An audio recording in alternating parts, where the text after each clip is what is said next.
Hello everyone, in this video we'll be solving problem 139 word break. The problem statement is we are given a string S and a dictionary of strings word dictionary. We need to return true if S can be segmented into space separated sequence of one or more dictionary words.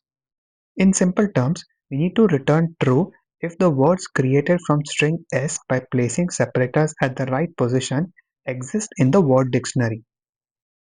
For instance, in example number 1, where string S contains LeetCode, if we place the separator right between T and C, the two words that will be created are leet and code. Both of the words exist in the dictionary, hence we return true. Similarly, in example number 2, we can place two separators in the string S, which will give us two instances of apple and one instance of pen. Both of the words exist in the dictionary, hence the output is true.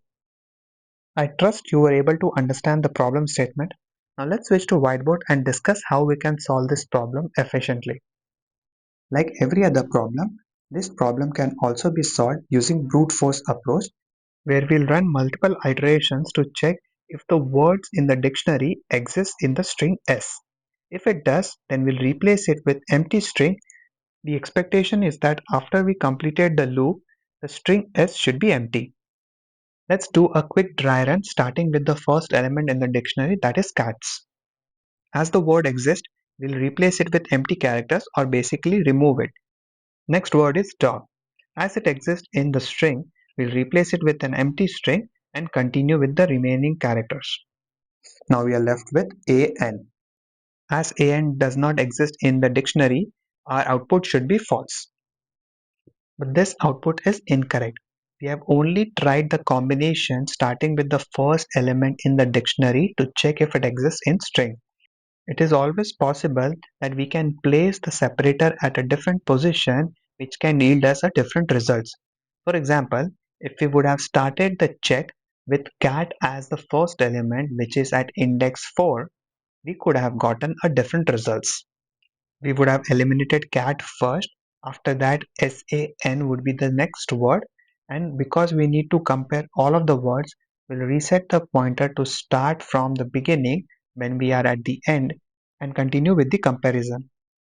And when our pointer is pointing at the word dog, we'll find it in the remaining characters in string S, so we'll replace it with empty string, and at the end we'll be left with no characters. Hence the output will be true. Basically, we need to run the iteration with all of the words as the starting point in the dictionary to make sure we are covering all of the combinations before returning the results. With this solution, our time complexity is O of 2 raised to power n, where n is the size of the input string. This is because of the comparison that we are doing between the words in the dictionary and the characters in string S. While the space complexity is O of 1, as we are not using any collection to maintain the record. Now let's discuss an optimized solution to solve the very same problem. One issue in the previous approach is that we had to run multiple iterations on the input dictionary to check if the word exists in the string S. Due to that, there were several duplicate calculations that had to be done, which was increasing our overall time complexity. For example, in one of the iterations, we would have identified that the word cat exists in the dictionary. So we would place a separator right over there between T and S. But there's one more word cats with plural S which also exists. Now if we want to process CATS, we would have repeated the calculation of comparison for CAT again. Now if we can think of an approach that can help us avoid these duplicate calculations, the solution will be much faster. This is the best use case where we can use dynamic programming array that will suggest if the word exists in the dictionary that ends at the corresponding index in the original input string. Let's run a couple of simulations to understand how dynamic programming can help. As there are a total of 9 characters in the string, we'll use the dynamic programming array of length n plus 1, that is 10. The first element in the array will suggest the value for an empty string, that is no characters in input S. And if the string is empty, it by default exists in the word dictionary, So the default value in DP of 0 will be true. As discussed earlier, this dynamic programming array will help us record the value if we can create or segment the string from 0 to the particular index where all of the words created after segmenting exist in the dictionary. Let's start with the first character C. Does it exist in the dictionary? No, it does not. So we'll set false and move on to the next character, which is A. As the character A by itself do not exist in the dictionary, we need to try to combine it with all of the characters before it to see if the combination exists. Now we'll try. As the character before A is C, we'll check if CA exists. No, there is no such word in the dictionary. So we'll say false in the DP array. Moving on to the next element, which is T. T does not exist by itself in the dictionary. Now we'll try to combine it with the one character before, which is AT. Does AT exist in the dictionary? No, it does not. So we'll extend the range to include C as well. So the word is cat, which exists in the dictionary. So we'll place true in the DP array for that position. Moving on to the next character, which is S. S does not exist by itself in the input dictionary. So we'll try to include more characters. So TS, does it exist? No, it does not. ATS doesn't exist either. CATS, yes, that word exists. So I'll save true to the array and increment the pointer. Next character is A. A does not exist, so we'll include S. SA doesn't exist either. TSA doesn't exist. All of the characters that if we include do not exist in the input dictionary. So we'll save false at that position. Next character is N. N does not exist in the dictionary. So we'll include A to it. AN doesn't exist either. So we'll include S. The word exists after including S to it. Here's where things get interesting.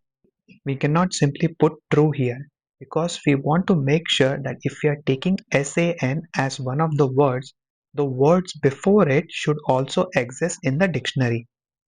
As we are trying to build the solution on top of the previously calculated combinations, we should make sure that all of the words before SAN is also valid and exists in the dictionary. If the previous word does not exist, it doesn't matter if SAN exists in the dictionary. Our final output will still be false. Along with checking the value SAN exists in the dictionary, we also need to use the dynamic programming array to check all of the words right before it if the corresponding value is true. In this case, the value is true, so we can place true for the position n in the DP array. Moving on to the next character, which is D. D does not exist. The combination of N and D also doesn't exist, but A and D does. Similar to the previous approach, we'll look up the character right before A if its corresponding value in DP is true. As the value for S as the last character is true in the DP array, I can place true for D as well. Moving on to the next character, which is O. O doesn't exist. DO doesn't exist either. There are no words in the entire dictionary that ends with O, so we can safely put false at this position. The last character is G. G doesn't exist. OG doesn't exist either, but DOG does. So we'll just verify the character before that, what is the corresponding value in the DP array. As the value is true, we can place true for G as well. Once the iteration is complete, we'll return the value saved at the last element in the dynamic programming array as our output. With this solution, our time complexity is improved to O of n square, where n is the size of the input array. The reason it is n square is because we are running two nested iterations, one to identify the last character and then going towards the left hand side to see if we can build the combination of words that exist in the dictionary. And the space complexity is O of n, as we are using this dynamic programming array to record the values at each position to check if it can be segmented. I hope you were able to understand the explanation. Let me show you how we can implement this approach using Python. In this Python solution, I start by converting the input list of string, that is the word dictionary, into a hash set. Intent is to get a faster lookup using this data structure. Then I'm creating a new dynamic programming array of type boolean of and length n plus 1. As we discussed during the whiteboarding, the first element in the dynamic programming array will be true as it is the base case which represents an empty string. After that, I'm running a for loop to iterate through all of the elements starting with index 1 all the way till the end. This value will be pointing at the character that will be at the last value of the word. Inside the loop, I'm starting another nested loop to iterate through all of the elements starting with 0 all the way till I. Inside the nested loop, I'm checking that the word we can create using j and I as the boundary, does it exist in the dictionary, and the value at j in the DP array is true. If both of the conditions are met, we can set the value at I in the DP array to true and break out of the nested loop. After the outer for loop is complete, we can return the value at the nth position in the DP array as our output. This code, when submitted on LeetCode, beats nearly 29% of the submissions in terms of runtime and nearly 64% in terms of memory. Thank you for watching this video. I hope you were able to understand the explanation. The details to access the source code is available in the description below. Feel free to check that out, and I will see you in the next one. Thank you.